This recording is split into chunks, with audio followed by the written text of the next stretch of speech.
Guys welcome to technical session. So guys आज का हमारा टॉपिक है SQL aggregate functions. SQL aggregate function का मतलब होता है जब भी आपको डेटा समराइज करना हो या मल्टीपल रोज पे कोई भी कैलकुलेशन परफॉर्म करनी हो तो उसके लिए हम एसक्यूएल में एग्रीगेट फंक्शन का यूज़ करते हैं। ठीक है, इसके मल्टीपल टाइप्स होते हैं।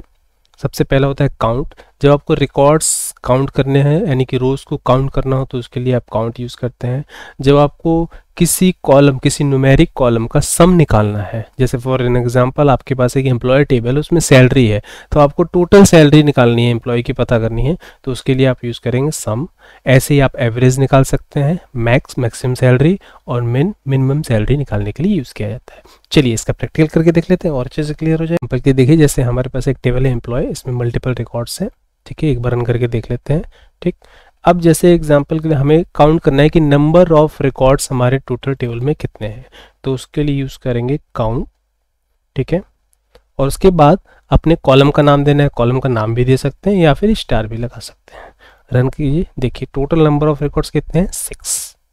ठीक है, ऐसे ही आप अगर आपको सैलरी का सम निकालना है तो सम, और जो भी आपके कॉलम का नाम है, एक बार कॉलम का नाम देख लेते हैं क्या है, सैलरी वाले कॉलम का नाम, जैसे यहाँ पे सैलरी है। ठीक है, तो यहाँ पे लिख दिया सम और यहाँ लिख दिया सैलरी।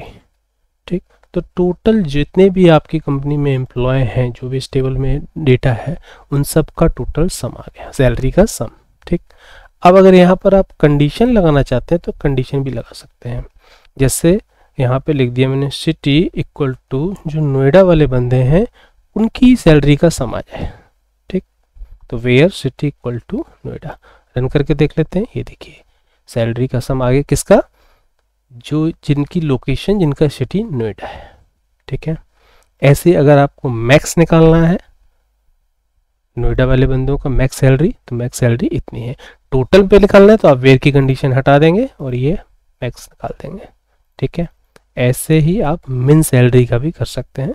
मिनिमम सैलरी पता करनी हो कि आपकी इस टेबल में टोटल मिनिमम सैलरी कितनी है तो आप उसके लिए सेलेक्ट मिनिमम, वो उस पर्टिकुलर कॉलम का नाम फ्रॉम टेबल में। कोई कंडीशन लगाना चाहते हैं तो आप कंडीशन भी लगा सकते हैं। ठीक, ऐसे ही होता है एवरेज। एवरेज अगर निकालना तो एवरेज का डायरेक्टली फंक्शन होता है, आपको इसके लिए लॉजिक लगाने की ज़रूरत नहीं है। ठीक है, वो ऑटोमेटिक एवरेज कैलकुलेट करके देगा कि आपके इस टेबल में एवरेज सैलरी कितनी है, 55,000। अगर कंडीशन लगाते हैं तो एक बार कंडीशन हटा के देख लेते हैं कोई फर्क पड़ता है। हाँ जी, कंडीशन हटाने के बाद कितनी होगी, 54,333। ठीक है गाइज, आज के लिए इतना ही। मिलते हैं अपने नेक्स्ट सेशन में। वीडियो को लाइक कीजिए, चैनल को सब्सक्राइब कीजिए। तब तक के लिए good night, bye, take care.